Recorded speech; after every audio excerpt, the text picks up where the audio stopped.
किती दिवसापासून हे रस्त्याचं काम चालू आहे? रस्त्याचं काम 1.5 महिन्यापासून चालू आहे. बाकीचे रस्ते झाले.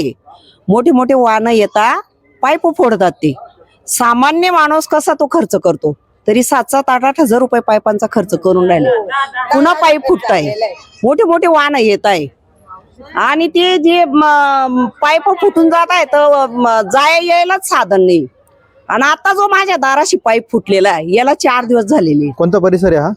हा पवार संकुल एरिया आहे, विश्वासनगर.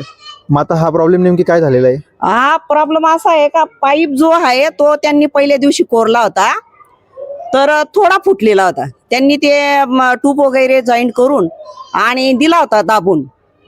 पण मग जेव्हा वाहनं आता जायला लागले परत, पुन्हा ते पाणी व्हायला लागलं.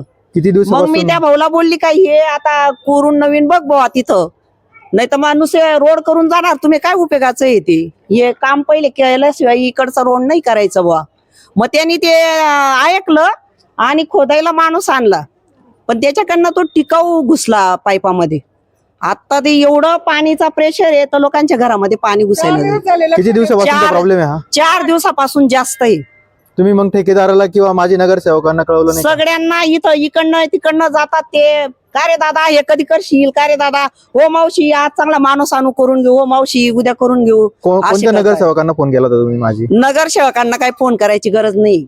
सगळ्यांना दिसतंय, प्रचाराला येत आहे इथं, सगळे बघताय. कॉन्ट्रॅक्टदार इथं आहे, ट्रकावाले इथं आहे, सगळे बघताय ना. कोणाला सांगायची आता काय गरज? महापालिकेची निवडणूक आली आहे 8 दिवसावरती. हं. ते प्रचाराला इथे येत असतील, मग त्यांचं इथे लक्ष नाही का कोणाचं? मग बघताय ना ताई, मतदान करा. कसं करायचं मतदान? मी तर अशी म्हणेल ना, एकालाही मतदान नाही करायचं. आता रस्त्यांचे काम करता आणि एवढे नुकसान करताय, एक पण असं बघायला येत नाही का हे काम असं होऊन राहिलं का तसं होऊन राहिलं.